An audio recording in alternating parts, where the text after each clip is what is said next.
Ellen, a young woman in her 20s, worked the graveyard shift at Mercy Hospital. The only available bus ran until midnight, forcing her to trek back home through the dimly lit, desolate urban maze of New York City.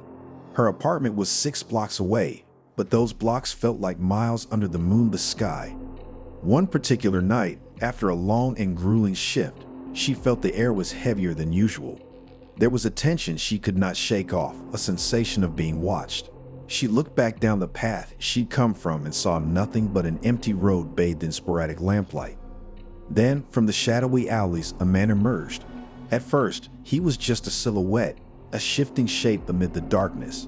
But as he stepped into the light, she could see his sunken eyes, hollow cheeks, and a strange, twisted smile.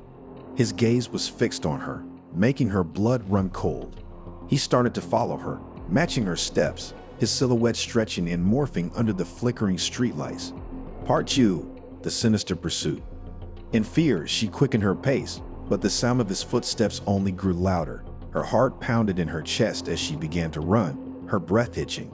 She could feel him closing in on her, his presence a haunting echo that resonated through the empty street. She darted down alleyways, her heels clattering against the wet asphalt. Yet he continued to pursue her, his panting growing more excited with every corner she turned. His footfalls echoed through the quiet streets, growing in intensity until they were the only thing she could hear. The city was silent, and in its silence, his pursuit became even more terrifying. Part II, the final showdown. Finally, Ellen reached her apartment building, its looming facade bathed in the glow of a solitary streetlight. The relief was short-lived. She fumbled with her keys, her trembling hands barely managing to push the key into the lock. His heavy footsteps were getting louder, closer. Sweat trickled down her spine as the echo of the shoes crunching gravel quickened. She was just about to push open the door when she felt his breath on her neck, heard a soft, guttural chuckle. She froze, her heart hammering against her ribs. In a sudden burst of adrenaline, she spun around, her hand reaching into her pocket and retrieving a small canister of pepper spray. She released it right into his face. He howled in agony, his hands clawing at his eyes. Part IV, the dawn of safety. Before he could recover, Ellen bolted through the entrance, slamming the heavy iron door behind her. She heard him pound against it, his screams reverberating through the cold night air. She collapsed against the door, her body shaking, her breath coming in short gasps. Suddenly, the apartment building was filled with flashing red and blue lights. The neighbors, alarmed by the commotion, had called the police. Ellen watched through the peephole as they apprehended the man writhing on the ground, blinded and disoriented. As they cuffed him, she allowed herself a small sigh of relief, her body finally beginning to relax. As the sun peeked over the horizon, bathing the city in a warm glow, Ellen realized her nightmare was over, though she knew she would never forget the chilling echo of those footsteps. It was a Tuesday evening in Derby, Vermont, and Jacob Shaw, the town's gruff but well-liked sheriff, was finishing his shift. The night was a shroud of ink, only interrupted by a sliver of moon and the occasional blink of far-off stars. The town was so quiet, you could hear the icy wind whispering against the leaves, rustling stories of the past.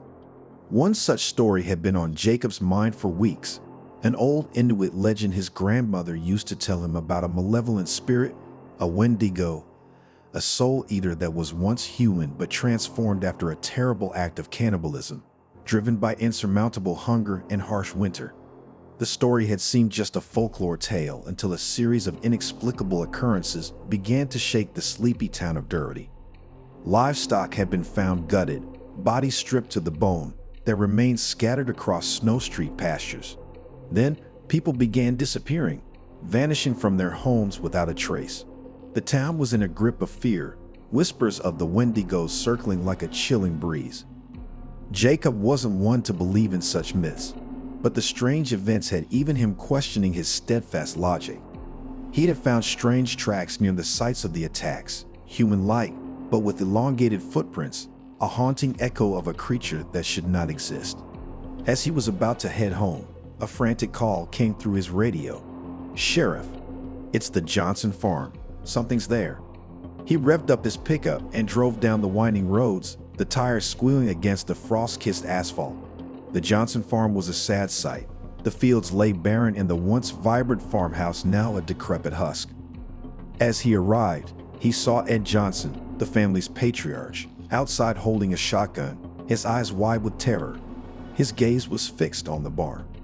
Inside, the scene was harrowing. The Johnsons' cattle were ripped apart, their bodies ravaged with an intense, savage hunger. But that wasn't what froze Jacob's blood. The Wendigo stood there, a horrific blend of beast and man. Its emaciated body towered over him, its skin stretched so tight over the skeletal frame that it seemed transparent. Its eyes, sunken deep in their sockets, burned with a baleful, unending hunger. It opened its mouth, revealing rows of sharp, blood-stained teeth, letting out a haunting wail that chilled Jacob's soul. Time seemed to stop. He could feel his heart pounding against his chest, his instincts screaming at him to flee. But he was the sheriff. He couldn't run.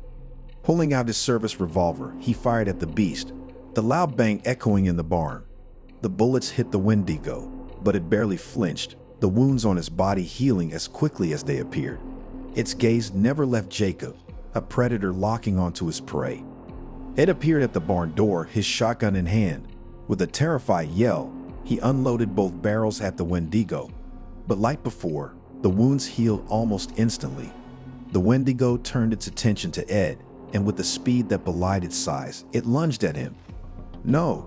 Jacob cried out, but it was too late. The Wendigo was upon Ed, and then Ed was no more. Jacob, in desperation, remembered an old part of his grandmother's tale. "It feeds on flesh, but craves the soul," she used to say. "To defeat it, you must offer it a soul it cannot resist." In a bold, almost suicidal move, Jacob locked eyes with the Wendigo and opened his mind to the beast, inviting it into his soul. The Wendigo hesitated, its hunger-filled gaze faltered.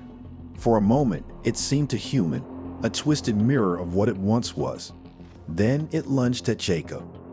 As the world around him faded, he felt an immense pain, but he held on, his mind tethered to the beast.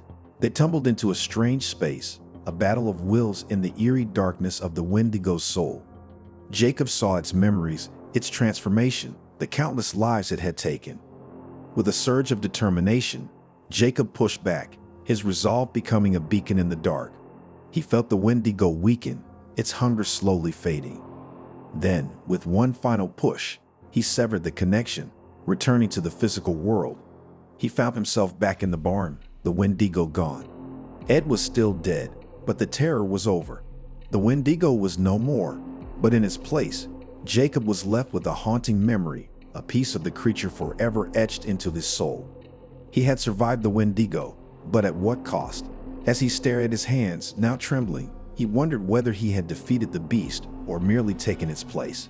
The echoes of its hunger stirred within him.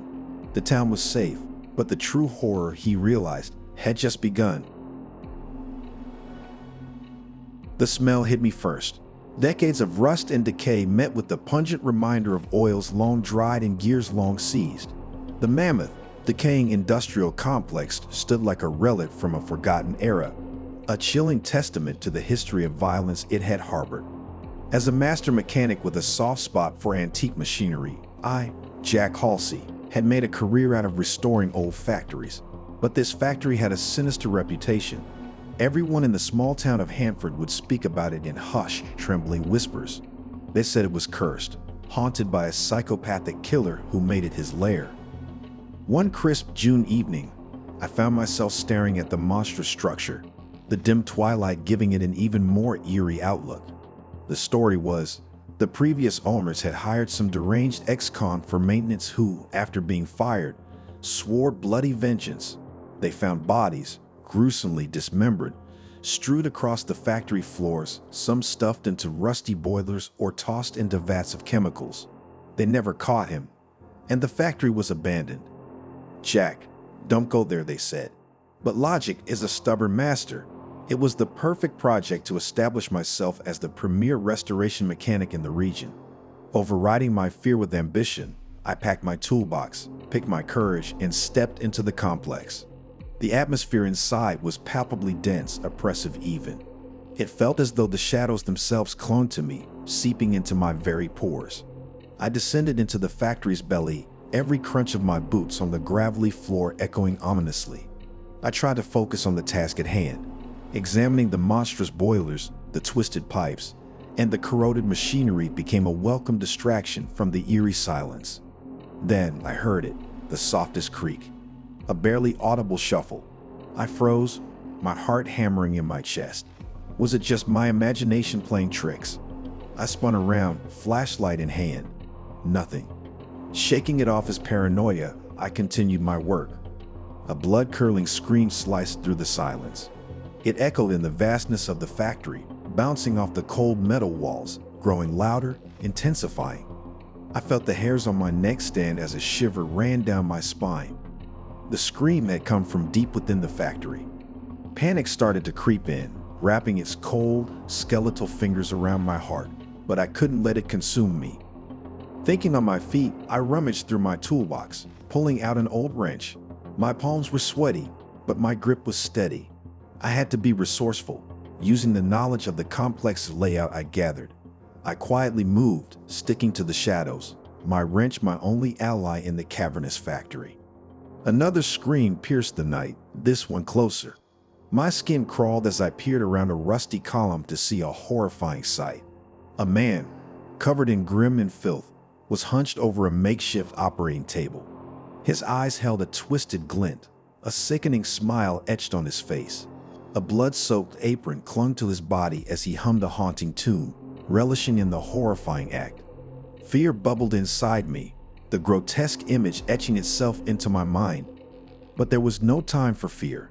Survival was paramount. I tried to remember the blueprints of the factory, looking for a way out. My hands shook, adrenaline pumping through my veins. Suddenly, the man turned his head. Our eyes met, a predatory glint flashing in his. Panic exploded within me, yet I had to maintain my composure. I took a deep breath, pulling together all my courage. I darted across the factory floor, his maniacal laughter echoing behind me. My heart pounded in my ears as I raced through the labyrinth of rusty machinery.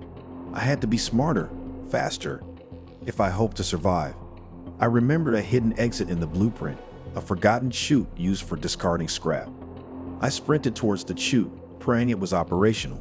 The killer was right behind me, his heavy footfalls matching my racing heartbeats. With a final surge of adrenaline, I jumped, sliding down the chute towards the uncertain darkness. The chute spit me out into the cold night. Panting heavily, I looked back at the decaying factory, its ominous silhouette against the moonlit sky. The night was pierced again by the maddening laughter, chilling me to the bone. I stumbled to my feet, sprinting away from the cursed complex. The experience was horrifying, leaving me shocked and traumatized. It was a grim reminder of the evil that can lurk in forgotten corners, within rusting metal and beneath peeling paint. Yet I survived. I used my wit, my skill, and sheer determination to escape the clutches of a psychopathic killer. I am Jack Halsey, the mechanic who lived to tell the tale of the cursed factory. But Hanford would forever remember it as the eerie legend of the corroded colossus.